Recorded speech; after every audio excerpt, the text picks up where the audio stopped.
Today I'm bringing you an update on my Nano Reef tank, and as you can see I got a new addition, and this is a sleeper goby, and he has been in here for 4 days now, and he's doing very well, and you know, he hasn't been coming up with any diseases or anything like that, and he seems very healthy.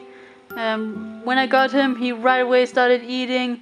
He was very active as well, and he dug a little hole for him to sleep in, that is actually under this rock right here, and he cleans the sand, and he has cleaned the whole sand bottom, and he's just doing great. And the other fish are doing fine as well.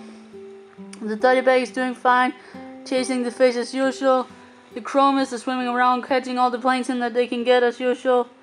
And, you know, they're just doing awesome. So, you know, everything's doing good. And this goby is really awesome. I've always wanted a goby because they might be doing a little bit of a sandstorm. As you can see right here, the sand is the tank is getting pretty cloudy. It was a lot more cloudy the first days, but it kind of like settles after some time, because when he just comes into your tank, he will dig like crazy, and he wants to make a burrow where he can sleep and live, and he wants to clean the whole sand for any worms, spaghetti worms, amphipods, copepods, anything like that. It will eat anything that is on the top part of the sand, but what some people will say is that it's damaging to your coral reef, but actually you can see that the sand is kind of divided up in different layers, and there's the deeper part of my sand bed has the top really clean, and you can see that is where the goby has basically dug out, and underneath that you'll see lots of small worm caves and a little bit darker sand, and that is basically where all of the small critters will live. And remember, I also got a sun refugium with lots and lots of copepods and amphipods,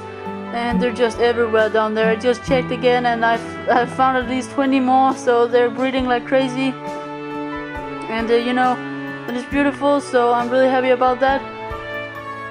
And you know, he has been catching some amphipods. I've seen him eat some, and sometimes actually an amphipod like crawl out of his mouth, and they will like run away, and he can't understand where they have gone and things like that. He's really entertaining to watch, a really entertaining, funny, comical fish. Very beautiful as well. It's not very visible with this camera. I don't want to go too close because he's kind of afraid of me. If I do too many movements, he will of course move. But on his face he got blue and orange stripes, and that is really beautiful. He of course camouflages himself with the sand. The dotty bag has actually not really chased him a lot because he can't see him. The dotty bag can't see the goby because he's basically so well camouflaged with the sand, so he can't really see him. He actually goes down to the sand bed and looks directly at the goby, but he can't see him.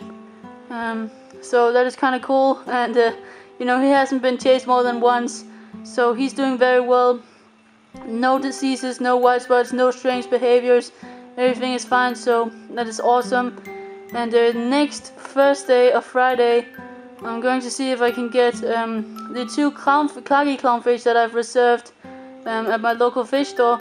So they have been in there for a little over a week after that, and I always make sure to reserve some fish just to see how it goes in their tank, to make sure that they are also healthy and they're not newly transported, because this is a big mistake that I see many people do, even experienced aquarists, and I think it's so stupid that they go to a fish store that has new arrival and they'll basically just buy the fish, and that doesn't make sense, because if the fish hasn't been like quarantined or been in there for some time, they are not sure that they can actually get some diseases without you being able to see it. So let them keep the fish for a little while, and they'll get a lot more used to the situation as well. They'll get a lot more comfortable, and they'll be much more comfortable in your tank as well. And I just wanted to give you guys that little tip.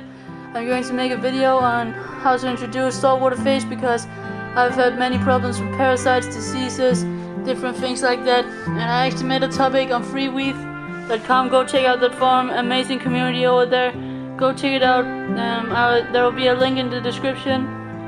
And you know, they disagreed with me a lot, because the fact that the things are very different over here in Europe, because here in Denmark it's actually illegal to use medication in tanks, and if a fish style is caught using medication in their tanks, it will be closed immediately. It's illegal, and the reason for that is that we don't like copper. We don't want copper in our medication and things like that, malachite and different things like that. And medication is just illegal for home aquaria. So, you know, that is not possible over here. But what they said is that, or in the US, they many fish stores use, well, most of them stores use medication. And therefore, if you mix the water the way that I do in my acclimation process, it can cause some of those copper and things like that to go out in the water. And I completely agree with that. That is horrible to put into your tank. You should never do that.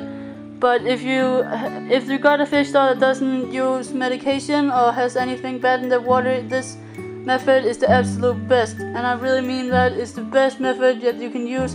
It's the least stressful way to acclimate your fish. And I just wanted to say that, and I'll make a video on that. And there's also a topic about free weave that is going to be in the description, so remember that. So anyways, let's talk about this goby for a while. This is a sleeper goby, and they're usually known for actually being very active. And what I mean by active is that they always sift through the sand, and they do that constantly every day, many hours a day. And you'll see it out actually most of the parts. So you'll always see a goby that will sit on the bottom, clean the sand, and your sand will just be perfectly white. Just look at this. The sand is just like this everywhere in the tank, which is what I always wanted. And I'm really happy for that. But my sand is very fine. So there's a lot of sand that is stuck around the rocks and things like that. But it hasn't really disturbed my corals. It has only disturbed my green star polyps, but I usually just give them a little blow with a turkey basil just to make sure that no sand has been stuck between the coral that can actually disturb it. And it is more open now after I've done that, so that is good to see. And it's doing fine. It's growing like crazy. That green star polyp is just amazing. It's growing everywhere. So, anyways, you know, I'm really happy that I got this goby, and I think they are really cool. They are carnivores, so that means they will only eat meat. And what I mean by meat is amphipods, worms, copepods, different things like that. And he will sift through the sand and eat things like that. And it's really, really fun to watch, actually. He's a very comical fish. And he's a lot more interesting than the rest of my fish. And when I get the khaki clowns, they'll love my sea bay, because, you know, they're known as sea bay clownfish. And my sea bay has been doing really well lately, so that is great. I'm showing some great, it's the white thing in the back right there, if you're wondering. It has been moving a lot, back and forth in that hole right there. So don't know what it's doing right now. It might be going up on the SPS corals and stinging those, so I might have to remove those at some point. But I don't know. By the way, the Montipora is doing very well, but the Acropora is not doing very well.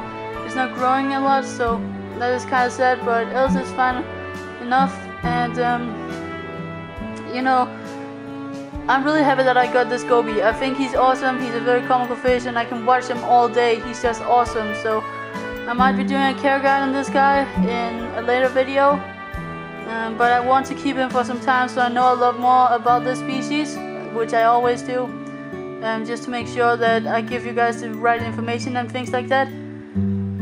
And you know, so I'm really happy that I got this guy, and I'm really happy that I acclimated the way I did, because I've used that acclimation method since I got my dotty bag, and I've got 0 fish losses with that that acclimation process. So that is really, really good. I'm really happy about that. So yeah, I hope you guys enjoyed this video. So yeah, see you guys in another video.